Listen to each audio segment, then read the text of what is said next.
I want to ask the question, how do you measure the specific heat of a substance that you happen to have at hand? And as a reminder, as I've put up here, you should remember that the heat capacity of an object, like some particular lump of stuff, is the amount of heat you put into it divided by the change in temperature that transfer of heat causes.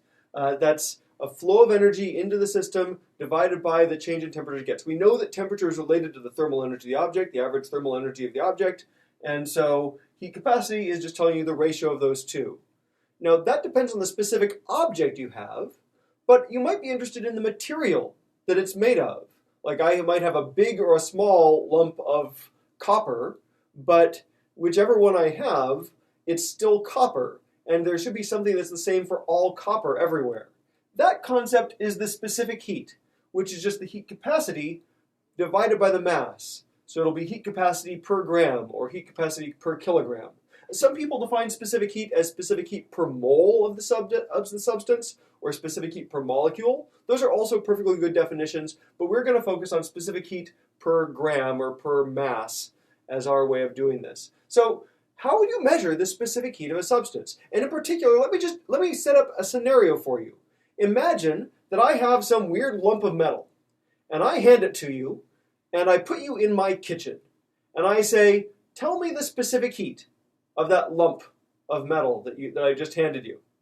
And so you're in my kitchen, and I'm leaving you there, and it's a typical, decently stocked kitchen. I've got, pots and pans in the kitchen. I've got a stove, a fridge, a freezer. I've got a sink. I've got an instant read thermometer. I've got a kitchen scale. I've got plates, I've got mugs and insulated thermoses and things, I've got food, anything you can find in a pretty well-equipped kitchen is in there.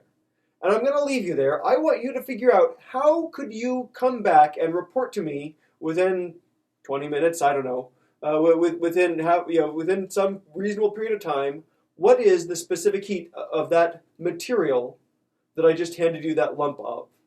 So often I do this as a class activity.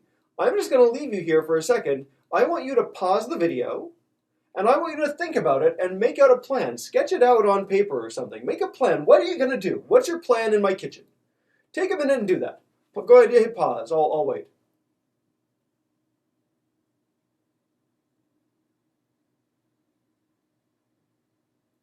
Okay, unpaused, I guess. You've unpaused the video, except you didn't actually pause. You didn't actually think about it. Really pause this time.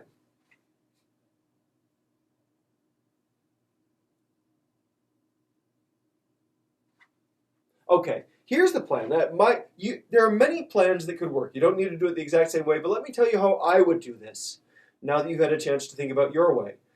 I would start by, I guess, step 0 or something. I would start by figuring out the mass of the object that I was handed. So my step 1 would be to use the scale, the kitchen scale, to find the mass of the object.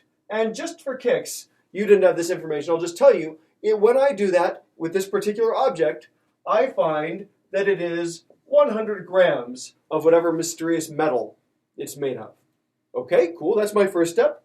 Step 2 in my plan is going to be, I'm going to boil some water. I'm going to boil a pot of water and put the metal in it until it reaches equilibrium. So I'm going to leave it in there, give it like a good 10 minutes or something in that boiling water. The reason I'm doing that is that will give me a temperature, I'll call it T initial, of 100 degrees Celsius. 100 degrees Celsius, it's boiling water, so that'll set my temperature to that. It'll be, once it's in equilibrium, you might want to be especially clever and find some way so the metal isn't directly in contact with the pan, which might have a slightly different, you get the idea. We're going to get it to 100 degrees Celsius. Step 3. After I've done that, I'm going to, while I'm getting that put together, I'm going to fill one of my insulated mugs with water. And in particular, I'm going to use my kitchen scale to make sure that it has exactly 250 grams of water in it. And I'll use my instant read thermometer to check the temperature of the water. And goodness, I should have written this as T initial for the metal. I'll check the temperature with my thermometer. And I'll just tell you that in this particular case, T initial for the water is going to be, I think I was going to say that we'll just assume it comes out to be 20 degrees Celsius. That's my initial temperature that I measure for this water, specific mass of water. Then I'm going to put the metal in the mug. I'm going to extract it with tongs from the boiling water and immediately, very quickly put it into the mug. And I'm going to wait for it to reach equilibrium. And to be clear, I'm going to wait for equilibrium between the water and the metal. I'll say between the metal and the water, but not long enough to come to equilibrium with the air in the room. These measurements of temperature are often all about time scales and insulation and things. It's an insulated mug, so I expect it'll only slowly exchange heat and come to equilibrium with the air in the room. That's what an insulated mug is for. But fairly quickly, once I put that metal in, fairly quickly, the metal and the water will exchange heat. They'll exchange thermal energy, and they will reach an equilibrium temperature. So when I do that, I wait for equilibrium, and I will use my instant read thermometer again. And let's just say that I get a value of T final for the water, which should be the same as the metal because they've reached equilibrium. I get a T final of, I want to make this 24 degrees Celsius. That's my final temperature that I measure. Again, your plan wouldn't have had any of these specific numbers because, except the 100 degrees maybe, but your plan wouldn't have had any of these specific numbers because you had your own, you didn't know what they'd be, but I'm telling you what this will come up with. I come up with that. That's all the data taking that I need to do to solve this. And my next steps after this are going to be all about solving to figure out what the heat capacity and therefore the specific heat of my material are. So how do I do that?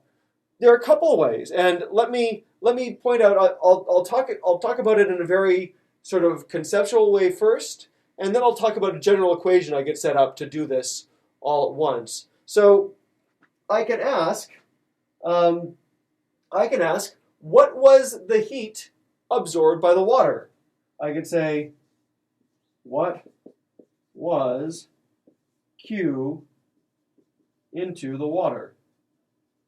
Well, we know that Q is related to heat capacity by this equation. So this must equal, well, the heat capacity of the water times the change in temperature of the water. Change in temperature of the water is going to be final temperature of the water minus initial temperature of the water. And we can see right now that that's 4 degrees Celsius. In most physics equations, it's important to convert to Kelvin temperatures because that's the absolute temperature scale that we can trust for things.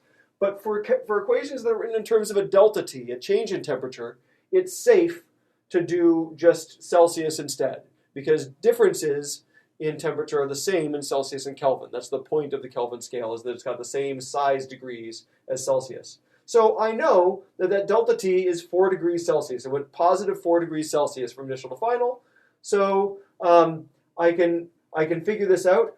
Specific heat of water, by the way, I happen to know is, I guess, C water is, big C for the water is little c for water times m. So this is going to be little c for water times the mass of the water times delta T water. And little c water, by the way, I should write this somewhere. Little c water, we know, is 4.2 joules per gram per degree Celsius, or per Kelvin, same thing. That's the specific heat of water.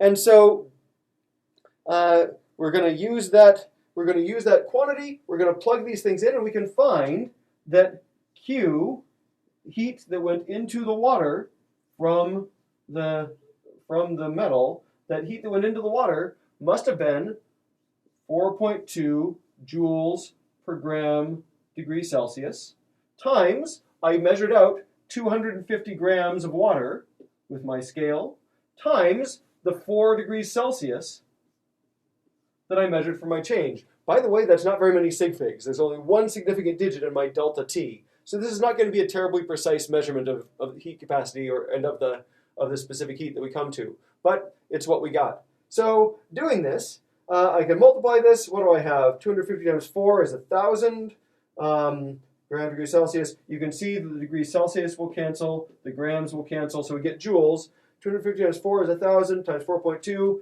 gives me 4,200 joules as the heat that went into the water. That's 4.2 kilojoules if you want to think of it that way. So for convenience, I'll just write it down. 4.2 kilojoules. All right, so that's my heat into the water. Now to find the specific heat of the metal, I just run this the other way, and I'm able to, specifically because I know because I know that because we were insulated from the outside pretty well, that the heat that went into the water must have flowed out from the metal. We know that, and so I've already got these things. Well, I'll keep them there. Like I said, the heat that flowed into the metal must have come from there. So Q into the metal must be the negative of Q into the water, right? Because if heat flowed into the water, raising its temperature, heat must have flowed out of the metal to lower its temperature to that final thing. And so I know that number, and the mathematics is the same. It's the same equation. That's going to be equal, Q into the metal is going to equal the specific heat of the metal, which is my goal, times the mass of the metal. I guess I should have said mass of the metal here, times the change in temperature of the metal. And these are all things I can figure out. In particular, this is my unknown.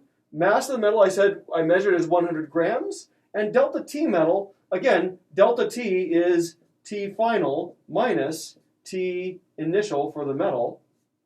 Final minus initial is delta T. Well, that is 24 degrees Celsius minus 100 degrees Celsius. That sounds like negative 76 degrees Celsius. It went down by 76 degrees. Okay, so I can put this together. Then I know then that the specific heat of the metal is going to equal negative Q into the water divided by the mass of the metal times delta T metal. And putting that all together, I get my negative 4,200 joules divided by 100 grams times negative 76 degrees Celsius. And when I put that all together and plug it into a calculator, I did this earlier, so I can just look it up. The number I get is 0.525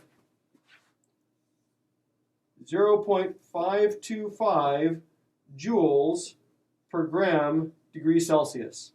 That is my answer for this problem. I could have done an intermediate step where I found the heat capacity of the whole lump of metal. That would have been just not dividing by the m, so it would be 100 times bigger, 52.5 joules per degree Celsius. But I wanted the specific heat, and I've got it. 0.525 joules per gram degree Celsius. That's much less than the specific heat of water, and I'm glad of that because water has one of the highest specific heats out there. So this is maybe one order of magnitude less or something. That seems plausible for a specific heat. So there you go. That is how we can use ordinary kitchen stuff to find the specific heat of metal and or of any other object that you might have along these lines. I will say this: the one other thing that I might take a minute to do This is already 15 minutes long.